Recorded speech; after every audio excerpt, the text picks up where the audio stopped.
Okay, so we're going to do a 6-position feature benefit walk around. Tire, tread, and wheel. First two things I talk about on the car. So on the driver front, this is where I start. Tire tread design today is designed to push debris away from the vehicle, putting more rubber on the road, which is a safer ride for you and your passengers, as well as better fuel economy. Something you should talk about. Wheel design. This particular car has an alloy wheel. Not all cars do have that, but what they do have in the wheels are holes. These holes are designed to allow airflow into the braking system.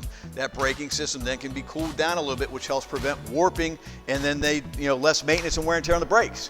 Makes good sense, right? The safer, surer braking surface you have, the safer and surer braking surface you utilize when you hit the brakes in an emergency situation, which means you and your passengers are safer. Breakaway mirrors would be the next thing I talk about. Again, breakaway mirrors, so they fold in and they fold out, or out and in. You don't go up and down though, so don't hang on them.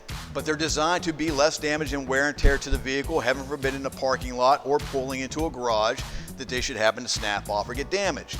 They are also designed to not do any damage to the pillar or the body of the car. It's a plug and play mindset where you release a couple of bolts, unplug a wiring harness, and then replace the mirror. They come color painted to the car's match based on the manufacturer, so you don't have to worry about body shops to be involved either. Nice feature to have, something we skip over all the time. The next thing I want to talk about is going to be rain wells. However, it's being masked right now by this side railing, and we'll touch that on the car outside that doesn't have it. It's designed to push water to the front and rear of the vehicle towards those windshields and those off points instead of going into your lap with the windows down as it used to be back in the day before rain wells. Okay, so inside we talked about rain wells on a smaller SUV, and it had that side rail or part of a luggage rack kind of disguising that. If we can get a close-up up here, and you'll see this little bit of a ridge like a rain well, like a gutter would be. This is a gutter for the roof line of the vehicle, and it travels from the front windshield to the rear. This is, again, like I described in there, to divert water or debris resting on the rooftop and help preventing that from coming into your lap with the windows down in any type of weather. So that's why it's there. That's what it's for. I hope you find that information helps.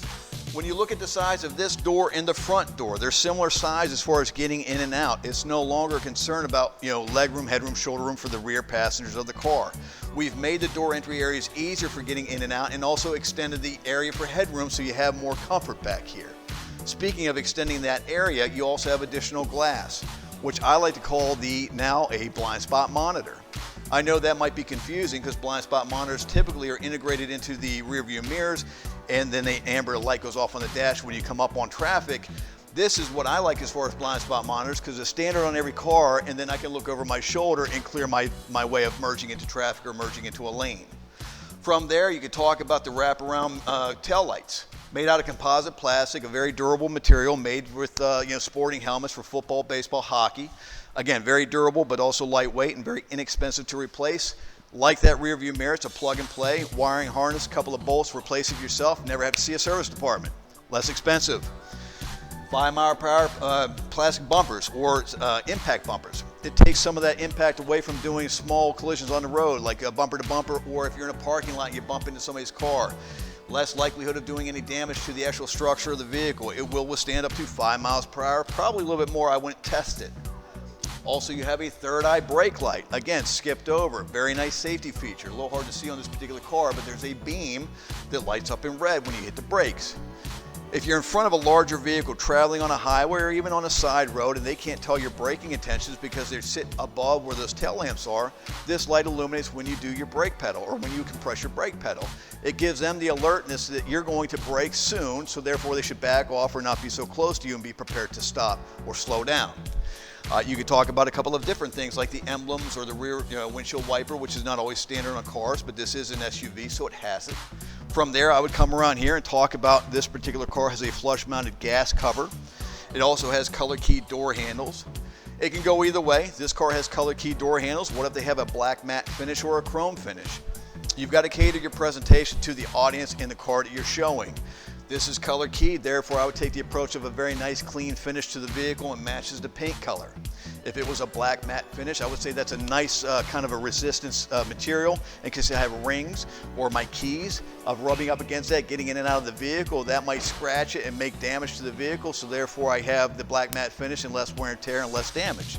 The chrome could be something that accents the car that looks like the chrome material back here on the emblems, and that might be a highlight as far as what you point out depending on the handle of the car. Again, look at the audience that you're talking to and how you're presenting vehicles. You don't have to get stuck on a particular area. You just got to change the narrative of the story to whoever you're selling the car to and whatever the car has to offer up as far as the equipment. It still has a handle. It might be color keyed, it might be chrome, it might be black matte. It's still a handle. Just present it. Feature, benefit, value, why it exists in the color or the tone that's being used. Okay, from there, if you can come over here. So you have a material down here on this rocker panel, this to, I guess, take away from like the potential chips from debris from the road. Let's just say pebbles or sticks or stones, driving on the highway or going through gravel of a lot, and it kicks up debris from the tires. It will sometimes start to rust by kicking up and knocking paint off. This is a plastic composite material, sometimes a rubber coating, but that's designed to push that away from the vehicle and not chip the paint, which would start the corrosion process if it was paint and metal. Again, a nice little feature on a car. They're on every single vehicle. The fact that we don't talk about them is ludicrous to me because taking care of the fit and finish and exterior of the vehicle is a very important process of ownership. The paint process that the manufacturer goes through between galvanizing the frame all the way to the clear coat finish, they go through a very, very long process because of acid rain and the harsh sun and the weather. To not point that out to me is criminal. Side impact door beams, although you can't see it, we know they exist. They exist on every car. That is going to be part of the structural integrity of the vehicle to help protect you and your passengers in that compartment.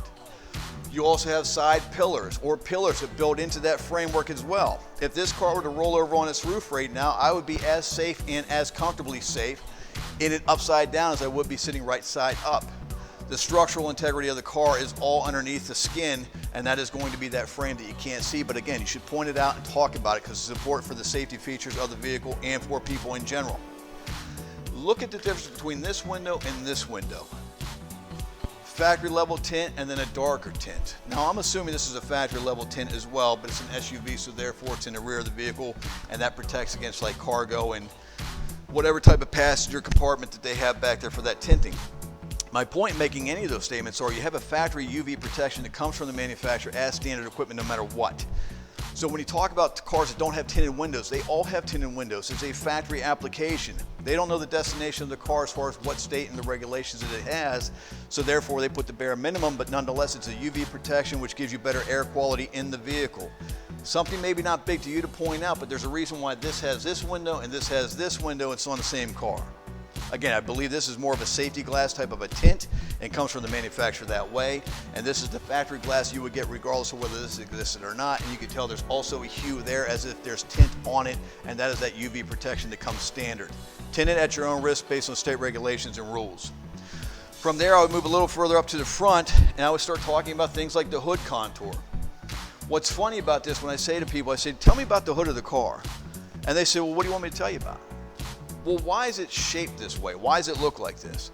And you hear all kinds of answers. The fact is that people make stuff up instead of telling you the truth. They're actually saying, hey, that's a good question. Let me educate myself and find the answer out for you. The hood contour, like anything else, plays a big part in these vehicles. Again, something we take for granted of and skip past. This may be just a hood, just a grille, and then just an air dam, but if you're not explaining this to the customer, the feature, benefit, value, and design behind it, you're not taking yourself to the level of saying, this is the value of the vehicle, this is why it's worth the money, this is why you should pay what I ask. These are feature, benefit, values of a vehicle that we've yet to open a door on, pop a hood, or lift a hatch. I haven't talked about navigation, leather interior, sunroof, power seats, CD, if there is there CDs anymore? I don't know. Streaming radio on Sirius XM. We've talked about none of these niceties that come with cars today, more often than not standard, but they're not always standard on a car. The fact that they're not, then you need to cater your presentation to every person out there looking at vehicles. If they want more equipment, they can tell you that.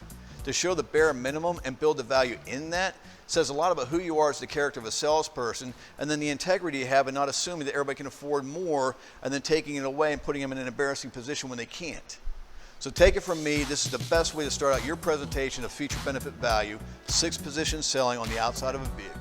So, like we talked on the other vehicle, the SUV on the inside, this car has very similar things as we talked about there. It's got a wheel, it's got a tire, it's got a hood, it's got a breakaway mirror, it's got a rocker panel with a composite plastic bottom, it's got extra glass in the rear as blind spot monitors, it's got a large area for a door to enter into the rear of the vehicle.